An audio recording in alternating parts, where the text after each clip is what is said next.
That's the facade and all. This just added this little feature where it has like that little lightning bolt at the bottom showing you that's real-time data. You can't fake that. It's right there. Okay. There's no delay, and you can't do trades with market replay. I'm sneaking a little drink in. Getting my second wind. You should have brought some snacks, motherfuckers. So if you know that that's a character flaw in you, and mostly for the men, you got to be careful, even with me. Okay, because when I'm showing examples, yes, I'm showing you precision. Yes, I'm showing you logic that I've already taught you to inspire you to work towards that. I'm throwing the number of what the results would be in the faces of all these people out there that talk shit. Okay. And they try to do 50 different trades over leveraging. And that's supposed to convince you that they're a good trader. That's gambling. And if you're blowing your account, going to maximum loss several times in the same week, and you're deleting those live streams, that communicates fraud. So when I sit down and I go through the logic of really watching real-time data, and I'm live execution, these are being pushed real time.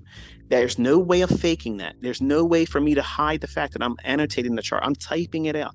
Those things proof of concept in theory.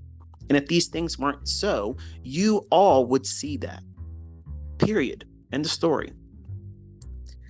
So you don't want to be falling victim to any of the bullshit that's online, and you don't want to take the wrong message from what I'm teaching or from my examples. Look at the precision elements, the things that are repeat. Even if you don't understand why I'm doing the trade, I guarantee if you go through, look at your chart and see where I was going in at and study what you've learned thus far on my YouTube channel, you're going to see the breakers. Okay, when I went up into that, my second entry, the very second entry where I did a partial, that is the model 2022 entry, but it's also a bearish breaker. There were so many things, in confluence right there for me to trust that. And some of you in my private group have said, look, wow, you were like using a 1-point stop loss. I wasn't worrying about it being a 1-point stop loss. I was just using the logic that I teach. My stop was above consequent encroachment of what you know as a student of mine, and it had already went up into the fair value gap.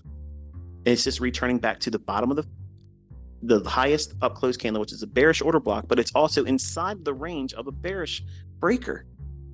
All those things are in that 1-minute chart. Go back and look at it. It's there. And when it's that strong, and that's when it's so overwhelming, it's easy to take those types of setups. But now if you compare that with saying, okay, this looks like it might be a shift in market structure. I'm not really certain. And there's 2 fair value gaps in here. So I don't know what I'm going to do. I'm going to just take one of them. I'm going to take the first one. And I'll use what ICT said. It might go up there and trade in the other one. And I'll just put my stop loss above that. And then it goes up and hits it and knocks it out. And you're going to come away with what? This shit don't work. No, it will work. But you have to have more than one reason to do it. We have to have statistical probability in our favor. What is that? It's not contrived. It's multiple factors that algorithmically lend well to a low resistance liquidity run. It's a whole lot of mumbo jumbo, I know, but basically it means this. The market goes to liquidity, whether it be buy stops or sell side liquidity, or it goes back up to an inefficiency, one or the other. That's all it's going to do. That is the initial stages of a market setup. You have to have one of those things. If you don't have either one of them, you have no fucking trade. It's that simple. You have to have one or the other. It's not going to do something different. It's not going to pull a hat trick out and say, watch this shit. I'm going to do something new for you. No, it's one of those 2 things. And your model best suits you to pick one or the other. Are you going to trade fair value gap or imbalance? Or are you going to trade runs on liquidity? Turtle soup type ideas. Okay. Or you may have a hybrid. You require the stop run, like the 2022 model. It does that first, then a shift in market structure, then you go to the imbalance. It makes it easy, doesn't it? Oh, it makes sense when you say it like that. I see. No fucking shit. That's what I said during the whole lessons in 41 videos, spread out across a whole lot of rants that you bitch about. It's always there. You just don't pay attention to it because you're coming into the lessons or the lectures listening for your choice delivery, your little thing that you want to have your itch scratched on. No, you're not going to do well in 2023 like that. You got to come in with an open notebook, clear your mind, have no expectations except to learn. If you do that, you won't fall victim to the bullshit. You will be able to glean from the dean of price action. And I'm telling you, you will be better. This time next year, you will have skill sets that you never thought you were going to have. But it has to be built upon like working out. You know, nobody likes that first workout. It sucks. You get sore, and then you don't want to do it the next day you're supposed to work out. But that's when you're supposed to do it. That's how you got to tear shit up. Okay. And what is that? You're going to be breaking up your preconceived notions about what you think trading is and how you're going to do it. Because every single one of you are going to come in here invariably with the expectation of this is the way you're going to do it. Like it's Habit Your Way mentorships. And I have had so many entitlement minded individuals come to me and I've kicked their asses out, either by pressuring them through the same process that everybody else goes through and they can't take it, or I literally one-on-one tell them, this is where you're fucking up. You keep doing these same things and you have to attack that. That's your root problem. And when they fix that, suddenly they're a good student. They can learn. Oh, you just don't want to take the responsibility for not being a good teacher. No, I know where my limitations are, but I also know and I can identify someone that's not prepared to learn. And if you go into 2023 with these ideas that, you know, this is the only thing you need and you're going to figure it out, bullshit. That's bullshit right there. There's so many things you don't even discover about yourself yet that it's going to be an impediment. You don't know you yet. That's the defining moment for every trader, knowing where the fuck up resides inside of you, because all of us have it. I have it. You have it. You may not want to agree or even identify it yet, but it's there. That's the gambler. There's three people in us. Okay. The analyst, that's your conscience, really. Okay. In the average daily life, it's your conscience. You know damn well you shouldn't be doing certain things. And when you hear that internal voice say, don't do that, you know, if you do that, this shit's going to come back and bite you in the ass.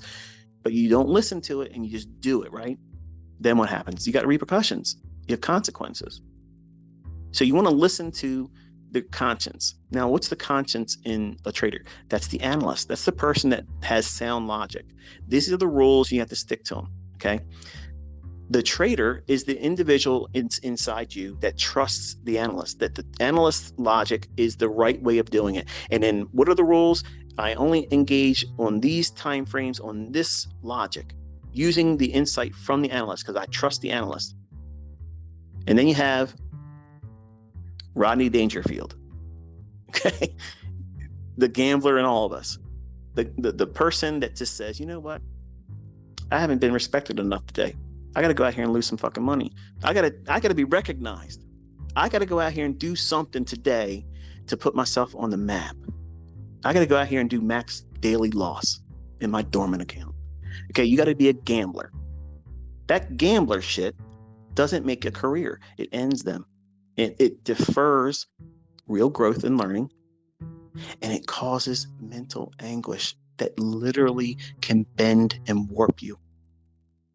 And in the weakest of minds can cause you to make poor choices about being on this spinning rock. Yes, it can happen. I know people that aren't here anymore, and you don't want to have these markets have that much control and empowerment over you. You're here to master yourself. You're not mastering the markets. I'm not a master of the markets. I'm not a king. I'm not a goat. Okay. I'm not the greatest of all times. I am ICT. I'm the inner circle trader, and I know what I know. That's it. That's it. That's all I claim. I claim that I understand the market delivery better than any other medium or approach to trading or analysis concepts. And I think if anybody spends enough time with me, that's pretty much a given. You don't have to like me as the person. And I promise you, you only got to spend one more year with me. If you don't know what you're doing yet and you don't like me as a person, you don't like my disposition or whatever, that's fine. I'm not here to be your friend. I'm not here for friends. I'm here to have a clean conscience and know that I have done everything I promised I would do if I was gifted with this, and I have been gifted. I've been in places, rubbed shoulders with people you'll never meet, and look at what I'm able to do. That's a testimony to that. You don't have to believe that now. When you start doing it yourself, then you're going to start thinking, where the hell did this really come from? Yeah, that's when it gets really interesting. Yep. You'll be talking to yourself in the car, having conversations about shit that you didn't think about right now. Yep. It's going to happen. Trust me, it's going to happen. You probably already do. Like, what the hell? Yeah. But this year coming is going to be a big growth spurt for some of you. And guess what it's like when you have a growth spurt? It's painful. It's going to challenge a lot of your views about who you are as a person. You're going to realize that you have certain weaknesses that you're going to have to contend with. And there's no reason to be fearful of that. That's necessary. That's all necessary learning. And that's the stuff that's not in books.